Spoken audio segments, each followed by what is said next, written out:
सोना पड़ा का पड़ा रह जाएगा। आज तुम्हारे पास है, इसके पहले तुम्हारी सास के पास रहा होगा, या तुम्हारी मम्मी के पास रहा होगा, उसके पहले उसकी मम्मी के पास रहा होगा, उसके पहले उसकी सास के पास रहा होगा, उसके पहले किसी सुनार के पास रहा होगा, सुनार से पहले किसी कहीं तो रहा होगा। जितने पहनने वाले सब चले गए और सोना आज भी है। बात समझ रहे ना मेरे आप? सोना आज भी है और पहनने वाले नमो सिद्धाड़म हो जाते हैं। जैसे एक सास है, उसके हाथ में चाबी होती है खजाने की, तिजोरी की, उसमें सोना रखा, चांदी रखा, सब कुछ रखा है। अच्छा, जब उसकी बहू आती है तो वो देखती, अच्छा मम्मी जी की कमर में चाबी लटक रही है, अब वो दिन कब आएगा? बोलो बोलो बोलो बोलो ना, वो दिन कब आएगा जब ये चाबी मेरी कमर में आएगी। हाँ, बिल्कुल भावना रहती है। जो जिस मोड़ से गुजर रहा है उस मोड़ के अनुसार उसकी भावनाएं भी हो जाती हैं। उम्र के साथ में नजर बदल जाती है, निगाहें बदल जाती हैं, चाह बदल जाती हैं, इच्छाएं बदल जाती हैं, भाव बदल जाते हैं। अब बहू आई, अब उसे सारा दिन सास नहीं दिख रही, सास की, अरे बोलो ना, चाबी दिख रही है? नहीं आने में आंसू का, नाम में वासु का और घर में सासू का बड़ा ही महत्व है। तो अब वो बहू विचार करती है, अब कर कुछ सकती नहीं क्योंकि नहीं है। अब समय बदलता है। आपने 8 अक्टूबर 4 महीने पहले फिक्स की थी, आज 8 अक्टूबर आ भी गया, आ गया ना। धीरे धीरे करके समय बदलता है और सारे दिन आ जाते हैं और सारे दिन चले जाते हैं, चाहे बचपन के हों, चाहे जवानी के हों, चाहे बुढ़ापे के हों, चाहे कोई भी दिन हो, सब दिन आते हैं और सब दिन चले जाते हैं। कोई भी दिन टिकता नहीं है। घड़ी क्या कहती है? टिक टिक टिक, मगर खुद नहीं टिकती, मगर खुद नहीं टिकती है। अब समय परिवर्तित हुआ, सास बूढ़ी हुई, वो चाबी बहू के पास में आ गई और वो सास नमो सिद्धाड़म हो गई। तब तक वो सास नमो सिद्धाड़म हो गई। नमो सिद्धाड़म होने के बाद फिर उसकी बहू आई। अब उसकी बहू क्या सोच रही है? अरे बोलो ना, वही सोच रही जो वो सोच रही थी। सब हर पीढ़ी के साथ वही हो रहा है जो पहली पीढ़ियों के साथ हुआ है। इसी तरह से कितनी सासें आई, चाबी लटकाई, कमर बदलती रही, चाबी वही की वही, धन वहीं के वही, और सब जाते रहे। गया, सब गया, सब कुछ गया। कहाँ गया? नमो सिद्धाड़म गया। तो इसी तरह से जाना सबको है। बस ये है कि कोई उस जीवन में रह करके ये सोच लेता, जीवन जीते हुए ये सोचता है कि मुझे जाना है, और कोई जीवन जीते हुए सोच ही नहीं पाता है कि मुझे जाना भी है। बस यही अंतर है। जो जीवन जीते हुए सोच लेता है कि एक दिन मुझे जाना है, वो त्याग, वैराग, धर्म के मार्ग पर चल पड़ता है, और जो ये नहीं सोचता है वो पूरे दिन केवल संसार में ही लगा रहता है। ये सोचने, चिंतन, मनन का क्या भाव है? राजा राणा छत्रपति हाथिन के मरना सभी को,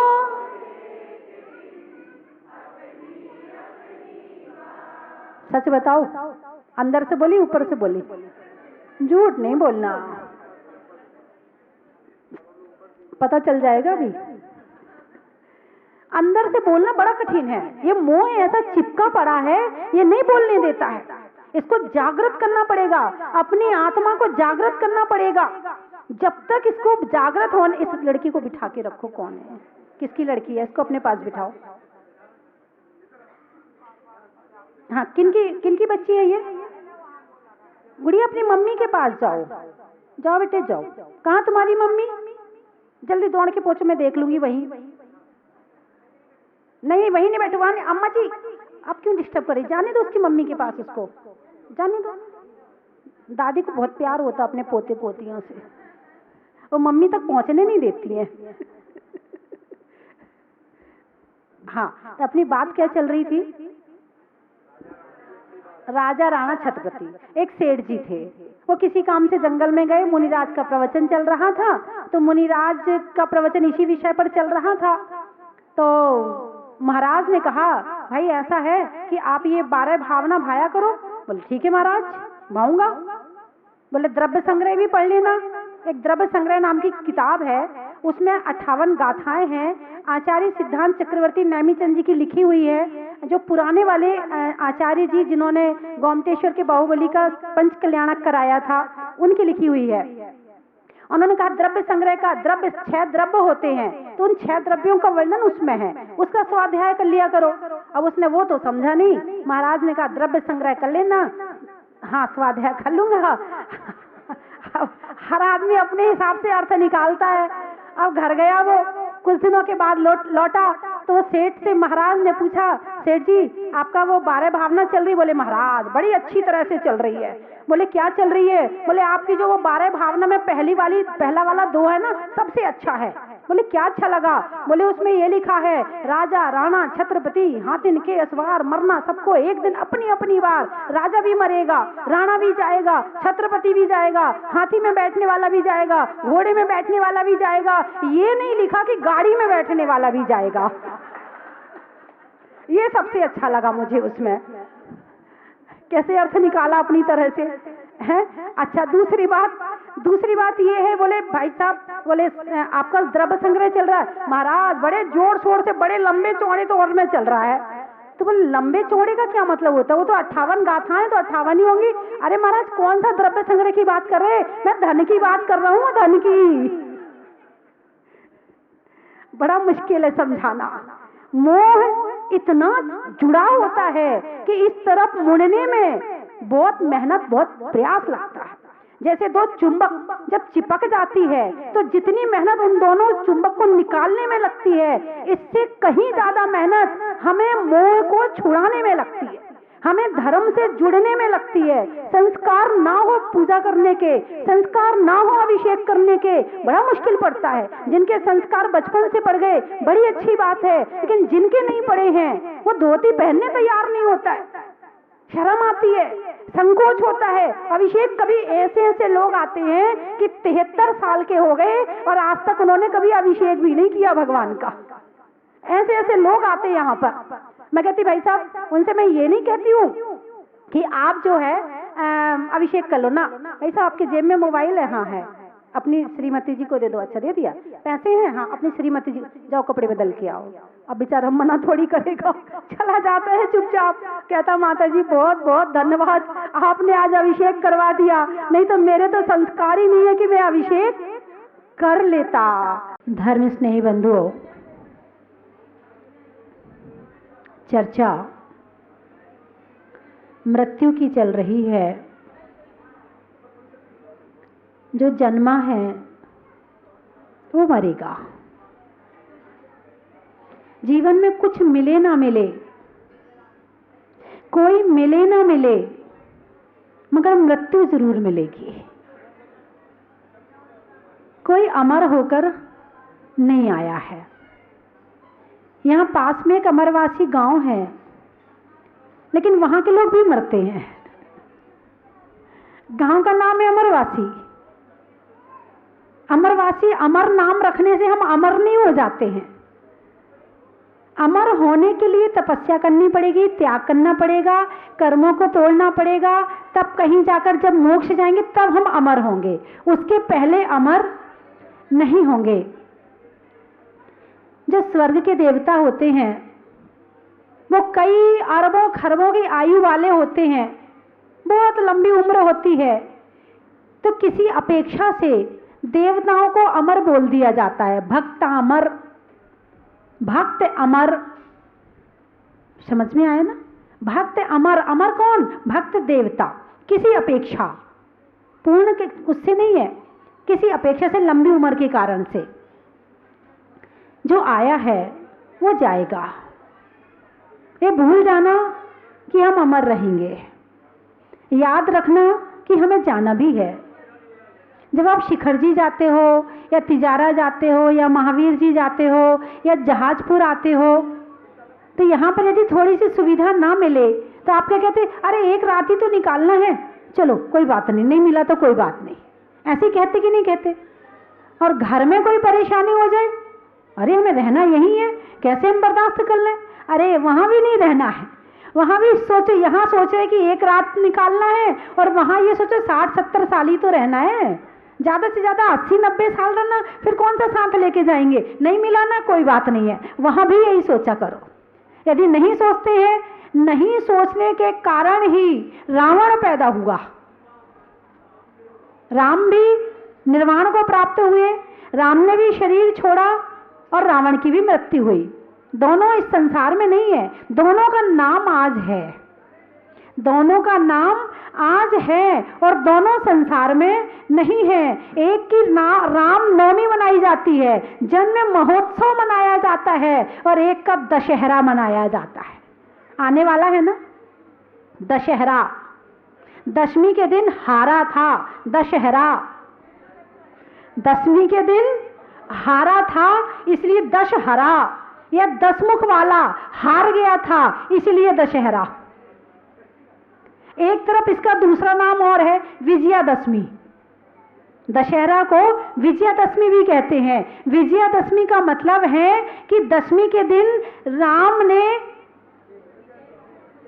असत्य पर विजय पाई थी, सत्य का डंका बजा था, सत्य विजय को प्राप्त हुआ था और असत्य हार गया था, इसलिए इसका दूसरा नाम विजयादशमी भी है। तो रावण को याद करते हैं, क्यों करते हैं? दशहरा के दिन उसका पुतला भी बनाते हैं, सारी भीड़ भी इकट्ठी होती है, सारे रावण भी इकट्ठे नहीं, रावण नहीं, अरे बोलो ना, कौन इकट्ठा होता? राम की रावण? आप कह रहे रावण, मैंने नहीं कहा है।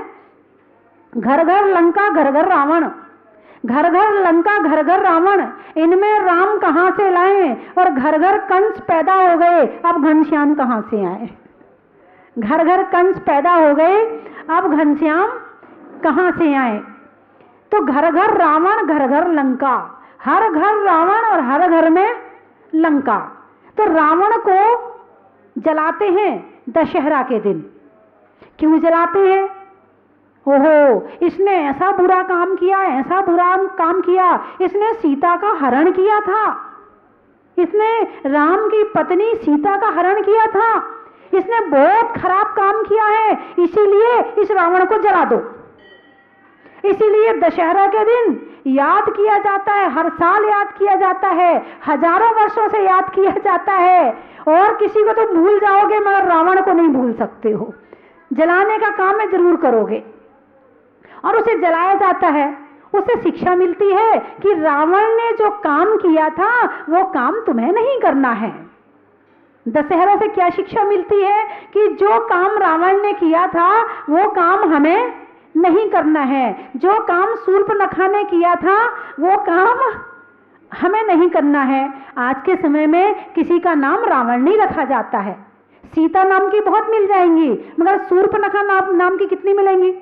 एक भी नहीं मिलेगी। क्यों? क्योंकि उसने ऐसा काम किया उसका कि नाम भी बदनाम हो गया, नाम भी बदनाम हो गया। और सीता ने ऐसा काम किया तो हर कोई अपनी लड़की का नाम सीता रखना चाहता है। तो जो रावण को जलाने की पद्धति हजारों साल से है, तो रावण को जलाने का अधिकार किसको है? जिसने अपने जीवन में रावण जैसा काम ना किया हो, उसे ही है ना। जिसने अपने जीवन में रावण ने जो गलती करी थी वो गलती ना करी हो, उसे रावण को जलाने का अधिकार है और उसे भी देखने का अधिकार है। लेकिन जिसने ये गलती करी है, क्या वो अपने जीवन में इस अधिकार को रखता है? नहीं रखता है।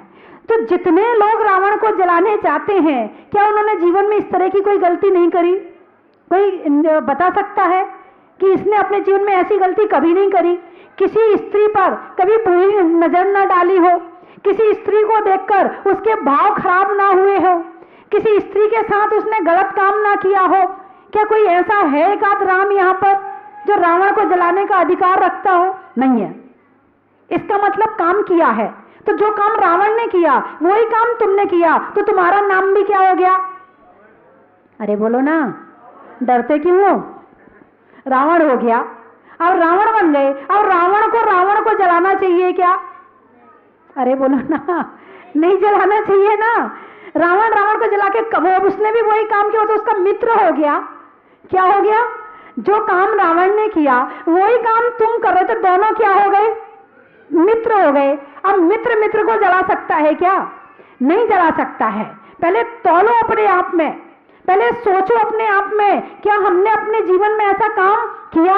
नहीं किया। यदि किया है तो अधिकार नहीं आपको वहां जाने का, अधिकार नहीं आपको मेला देखने का, अधिकार नहीं आपको रावण को जलाने का। आप उस गलती को छोड़ो, पहले राम बनो, उसके बाद ये अधिकार आपको प्राप्त हो सकता है। बंधुओं, काम तो रावण वाले करते हैं और नाम राम का रखते हैं, ये बड़ी दिक्कत हो रही है।